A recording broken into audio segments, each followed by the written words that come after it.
But I want this audience to know how difficult that was for you to travel with your service dog, Theo. I call him Theo. I'm not calling him Theodore. Theo. I like Theo. Um, you got on a plane with Theo and you came here to New York and you paid your respects. And me, as a good detective, you thought you were getting by the news who was set up in the front. Well, DutyRon was in the back. I had the back door. I was like in the backyard security, and I saw her zip in like like a little rock star with the glasses on, whoop, whoop, whoop, right into the side, into the back of the building, the funeral home. Do you care to talk just a little bit about that? Yeah, Gabby's mom sent me a text and asked if I would please come to the funeral, and I bought the next flight out. I am terrified of flying. I hate it with a passion. That particular day, I had 6 panic attacks. Theodore definitely put in some overtime, but I knew I had to be there, and she needed me. And I know what it's like to be a bereaved mom and need another bereaved mom love and support. And so for me, it was really important. The entire time I was going around Long Island, I didn't let anybody know who I was. I didn't want to be seen. This wasn't about me. This was about Gabby, and this was about celebrating her life and being there for Gabby's family. And so when I got to the funeral home, I snuck my little behind back in the very back, sat on the couch, but I was just there. And I got to go. They invited me to go to the party afterwards. And again, didn't tell anybody where I was going, didn't post on social media. I didn't film anything, because it's one of those things that it wasn't about the content. It wasn't about the views. It was about being there for another bereaved mom that needed me. And so that's what I did. They're an amazing family. Oh my gosh. They all accepted me into family. Like, we never grew up with big families. We don't know what that's like to be around that sense of community. And I've got to tell you, my heart was so full. I mean, I know that I was there for Nicole, but leaving, my heart was so full and so thankful that we accidentally captured that footage. Your family and your inner circle coming at you at a time of need like that is so important. And people just, if you haven't gone through it, I lost my partner in 1996. He was shot and killed in the line of duty. And when we were with his widow and dressing his kids in the morning and doing all the things that she couldn't do, she said to us afterwards how much that meant. When I saw you at the service on Sunday, just something said to me, like, this is just an amazing, because of course, like I said, I looked at all your videos. I watched some of your content. And for those of you who don't know, these guys are great content creators because they drive across the country and they're in their 1983 converted tour bus. It's like a tour bus, right? It looks like a full size, something you'd see, a rock star going around in. And it's a beautiful, beautiful home that they've created on wheels. So I've watched some of the things, and I've watched some of the conversations that she's had, and the way they opened up their family. This is, obviously before all this happened. This is just, I would have never come across them, and millions of us would have never got to see this video. And most importantly, the FBI and the folks in the Grand Tetons, they would have had a huge undertaking to find Gabby Petito's remains.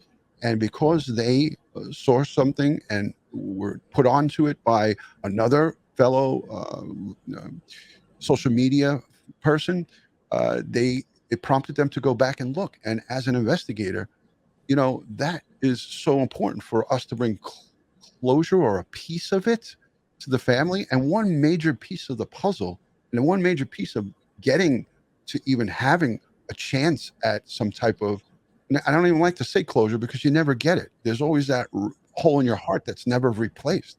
But to have your loved one, and I know this because my cousin was pulverized in the World Trade Center at 30 years old. We never found any bit of him. He left and just never came home. But we knew what happened to him. They didn't know what happened to their daughter. And now they know that because of these two folks.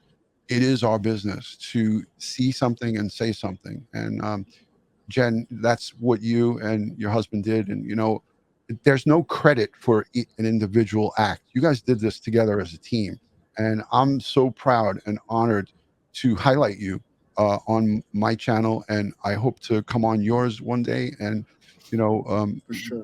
just reciprocate with you guys and everyone who is subscribed. I'm approaching 100,000 subscribers here on Crime Time Yay. DutyRon. I implore each and every one of you 100,000 folks to go on over to not only Gabby Petito's page and get her to that 1 million mark, but also go over to Jenn and Kyle with Red, White, and Bethune. So it was almost like everything came full circle and was complete. Yeah. And the thing of it is when I saw you walk in there, my instinct said, let me go and say something to her. But then I said, wait a minute. I've just watched and stalked her whole YouTube channel. She suffers from PTSD and anxiety. Let me leave this woman alone. Like in my own head, the little birdie came in and said, Ron, no, back up. And I did. I backed off. And it was just my kind heart that was thinking ahead of the thing. But I said to myself, if God wants me to meet her, he will. And I went up.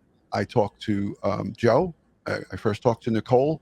And, I represent EquiSearch Midwest, the search organization that goes and searches for the missing. I'm the law enforcement liaison with EquiSearch.